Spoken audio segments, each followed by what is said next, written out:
Hello everybody, I am Red from the Sunmar Robots crew, and welcome to Space Engineers. So, today is actually a new and fascinating update. This little ship that you actually get to see in the intros part, is actually a big part of what today's update is, and we're going to go into a few other things first, but we'll talk about this in just a second as I go over something really cool, because today is the second anniversary of Space Engineers. So it has been out for 2 years now, which is really cool, really awesome. Super excited that a game like this has actually had a 2-year anniversary. I mean, this is just frickin' sweet. So they decided to give us a decently meaty update. It's not planets, which is what we all been waiting for, but it's more stuff that's been introduced to bring up planets. So, I mean, as you can see right here, this is the start of it. And so there's a normal door, you know, in and out. You kind of have to figure out your way through. You have to get it perfectly right if you're going to go through this door. However, as you see right here, mind you, this is unmodded. This is unmodded world. There's nothing crazy here, nothing new.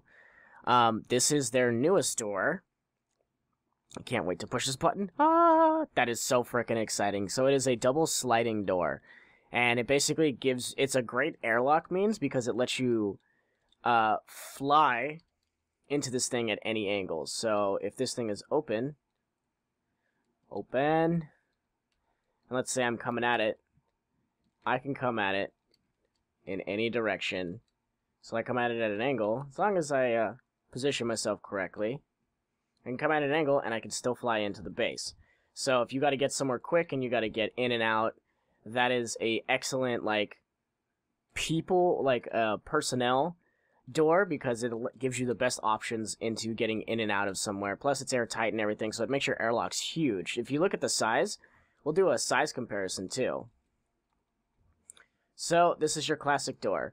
Set up like this. It still fits one block. This is the new door. This actually fits one block and actually comes up about half a block bigger. So it actually fills an entire space and works just like a door, air sealed and everything. So now you have these fancy frickin' doors. It's so exciting when it's just a door that makes you happy. But let's move on to the next exciting part. So with planets coming up and everything like that, we've actually seen videos of the certain engines that they actually were introducing, but they never showed us. It's in the planetary teaser from beforehand, which I will cue to towards the end, because I want to talk about that as well, because I didn't do that last week. But it actually is what is on that tiny ship that is over there. And what they're called is the hydrogen engines. So this actually introduces a lot of things. So as you can see, there's an engine there, there's an engine there, so that's the small, that's the large. This is the hydrogen tank. Now, even though this station is powered, because it has to for those doors to work, if you look at these engines, there's actually no power going to these. Now, the reason why is, unlike our regular engines, these require specifically to be hooked up to a hydrogen producer, hydrogen container. So if we go to the...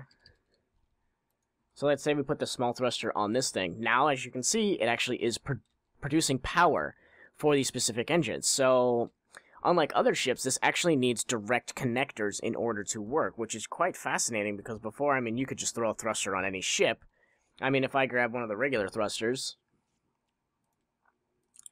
and I toss it there, it instantly has power. It has all the energy it needs to move forward, as long as the actual device is powered. So, like the reactor, as long as the reactor has power, that works. This needs a direct connection in order to work properly. So you can hook it up with conveyors, you can hook it up directly to the tank itself, but it does need connections in order to work at all.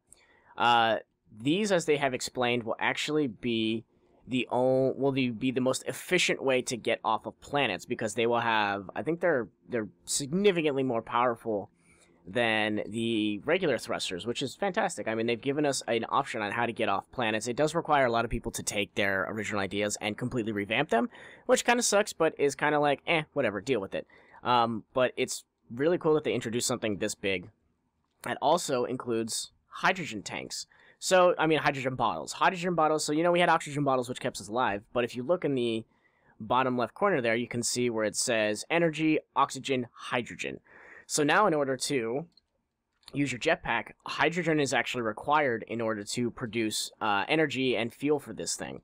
So now we actually have to fill these up and keep them in your inventory in order to use.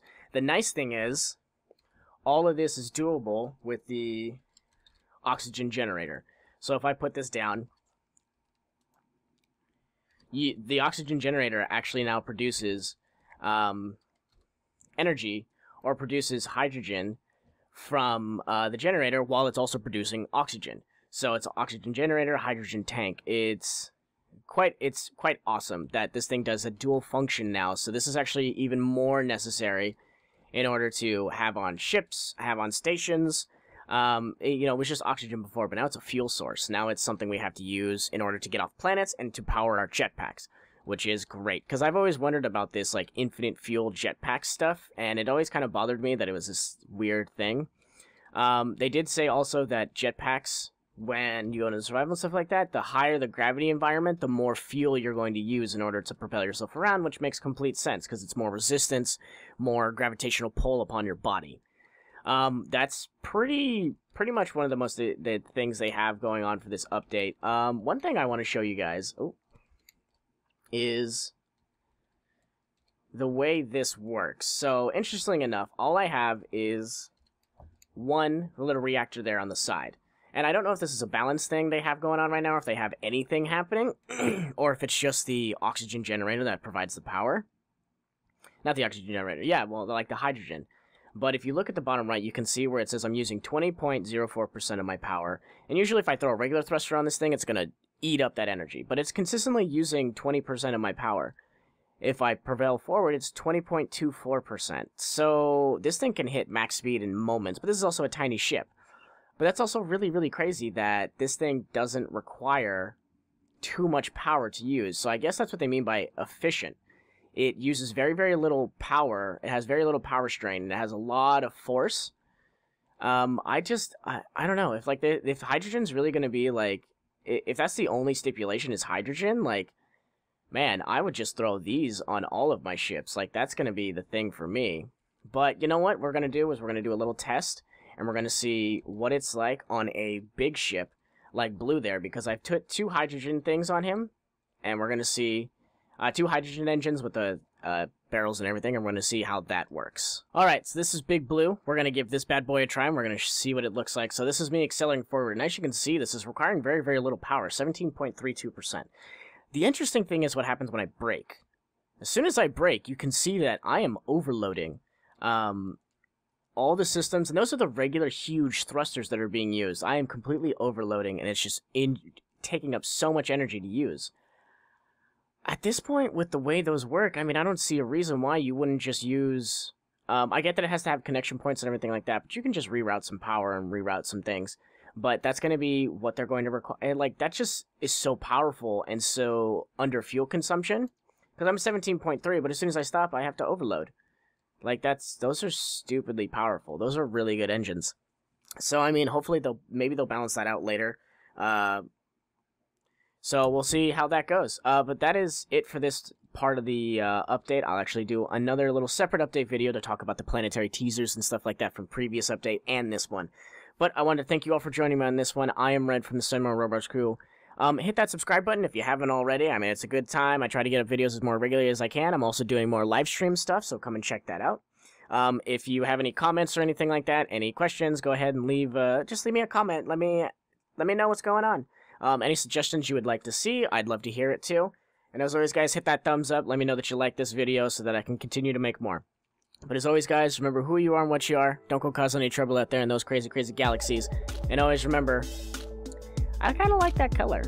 The orange over the blue. I don't know. I think it's just because I've been staring at the blue for 2 years now. Bye, guys.